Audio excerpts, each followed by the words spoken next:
नमस्कार, मैं हूं अंकिता धवन। हिमाचल प्रदेश के मुख्य समाचारों में आपका स्वागत है। सबसे पहले हेडलाइंस। 21 पोस्ट कोड के परिणाम घोषित करेगा राज्य चयन आयोग, सरकार से मिली स्वीकृति। मनोहर लाल खट्टर से मिले नेता प्रतिपक्ष जयराम ठाकुर, कहा भाजपा सरकार द्वारा शुरू की गई जनहित योजनाओं को प्रदेश सरकार कर रही बंद। कुल्लू के मणिकरण घाटी के तोश में रविवार देर रात फटा बादल, मची भारी तबाही।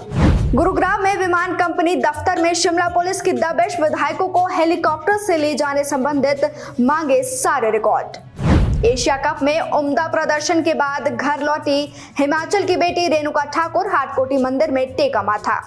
अब खबरें विस्तार से।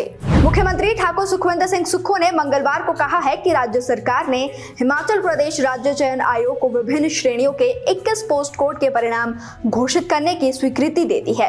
मुख्यमंत्री ने कहा है कि प्रदेश सरकार राज्य के युवाओं को योग्यता के आधार पर रोजगार के अवसर उपलब्ध करवाने के लिए प्रतिबद्ध है। उन्होंने कहा कि सत्ता में आने के बाद प्रदेश के युवाओं के लिए सरकारी क्षेत्र में 30,000 पद सृजित किए गए हैं और इन पदों को भरने की प्रक्रिया शुरू हो चुकी है। उन्होंने कहा है कि पिछली भाजपा सरकार ने रोजगार के नाम पर युवाओं का केवल ठगने का ही काम किया है। 5 वर्ष के कार्यकाल के दौरान सरकारी क्षेत्र में केवल 20,000 नौकरियां सृजित की गई थी, जिनमें से अधिकतर कानूनी दांवपेच में फंस गई है। नेता प्रतिपक्ष जयराम ठाकुर ने दिल्ली में केंद्रीय विद्युत और आवास और शहरी मामलों के मंत्री मनोहर लाल खट्टर से उनके आवास पर भेंट की है। इस दौरान हिमाचल के विकास संबंधित विषयों पर चर्चा की गई। जयराम ठाकुर ने कहा कि हिम केयर, सहारा, सामाजिक पेंशन, गृहिणी सुविधा जैसी योजनाओं को सुक्खू सरकार इसलिए बंद कर रही है क्योंकि ये योजनाएं भाजपा सरकार की ओर से शुरू की गई है। सुक्खू सरकार के सत्ता में आते ही हिम केयर का पैसा रोका गया है, जिससे इलाज कर रहे अस्पतालों को एक समय बाद समस्या हुई है और उन्होंने इलाज करना बंद भी कर दिया है और लोग दर दर भटकने को मजबूर भी हो चुके हैं। अब सुक्खू सरकार ने हिम केयर सुविधा को निजी अस्पतालों में बंद कर दिया है। सरकारी अस्पतालों में भी बकाया का भुगतान न होने से जरूरी सामानों की आपूर्ति रुकी है। बीमारी का इलाज जल्दी से जल्दी करवाना ही पड़ता है, इसलिए लोगों को अपनी कमाई खर्च करनी पड़ रही है, जिसे इलाज कर रहे अस्पतालों को एक समय बाद समस्या हुई और उन्होंने इलाज करना बंद भी कर दिया है और लोग दर दर भटकने को मजबूर हो चुके हैं। हिमाचल प्रदेश के कुल्लू के मणिकरण घाटी के तोश में रविवार देर रात बादल फट गया। बादल फटने से यहाँ पर भारी तबाही मची है। बाढ़ में एक पुल बह गया है, घरों में भी बाढ़ का पानी घुस चुका है। देर रात बादल फटने के बाद यहाँ पर अफरा तफरी मच गई, लोगों ने भागकर अपनी जान बचाई। फिलहाल तोश का संपर्क कट चुका है। उधर सोलंग घाटी के पलचान से सटे सरेही नाला का जलस्तर फिर से बढ़ गया है। नाले का पानी सड़क से बहने लगा। इस वजह से मनाली लेह मार्ग यातायात के लिए कुछ देर तक बंद हो गया। हालांकि कुछ समय बाद मार्ग बहाल कर दिया गया था। वहीं पलचान गांव के ग्रामीण अभी भी सहमे हुए हैं। कुछ दिन पहले बादल फटने की घटना से गांव के 3 मकान बह गए थे, जबकि 5 मकानों को खतरा पैदा हो गया है। एसडीएम रमण कुमार शर्मा ने बताया है कि पानी बढ़ने से मनाली लेह मार्ग बंद हो चुका था, जिसे बाद में बहाल कर दिया गया। वहीं प्रदेश के अधिकांश क्षेत्रों में भी बारिश के आसार है। 31 जुलाई और 1 अगस्त को अधिकांश क्षेत्रों में भारी बारिश होने का ऑरेंज अलर्ट जारी हुआ है।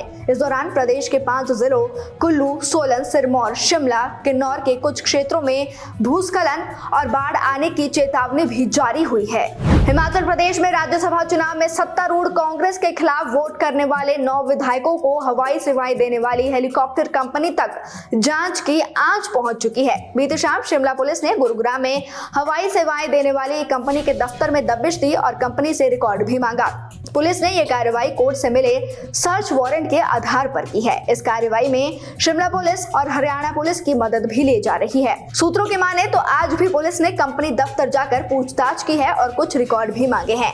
पुलिस से जुड़े सूत्र बताते हैं कि विधायकों को ले जाने के लिए 2 विमान कंपनियों की सेवाएं ली गई थी। एक के दफ्तर में दबिश दे दी गई थी और जबकि दूसरी कंपनी से भी जल्द रिकॉर्ड मांगा जा सकता है। आपको बता दें कि बीते 27 फरवरी को हिमाचल में राज्यसभा चुनाव हुए थे। इसमें क्रॉस वोटिंग के बाद कांग्रेस के 6 बागी और 3 निर्दलीय विधायकों को हेलीकॉप्टर से कभी पंचकुला, कभी ऋषिकेश और गुरुग्राम ले जाया गया। यही नहीं, इस्तीफा देने वाले 3 निर्दलीय विधायक भी हेलीकॉप्टर में ही शिमला पहुंचे थे और वापस भी हेलीकॉप्टर से ही गुरुग्राम लौटे। कांग्रेस विधायक संजय अवस्थी और भुवनेश्वर गौड़ ने शिमला के बालूगंज थाना में एफआईआर दर्ज करवा रखी थी। ये एफआईआर पूर्व निर्दलीय विधायक आशीष शर्मा और पूर्व विधायक चैतन्य शर्मा के आईएएस पिता राकेश शर्मा के खिलाफ है। इन पर सरकार को गिराने के लिए करोड़ों रुपए के लेन देन, बागियों को 5-7 स्टार होटलों में ठहराने जैसे गंभीर आरोप दर्ज है।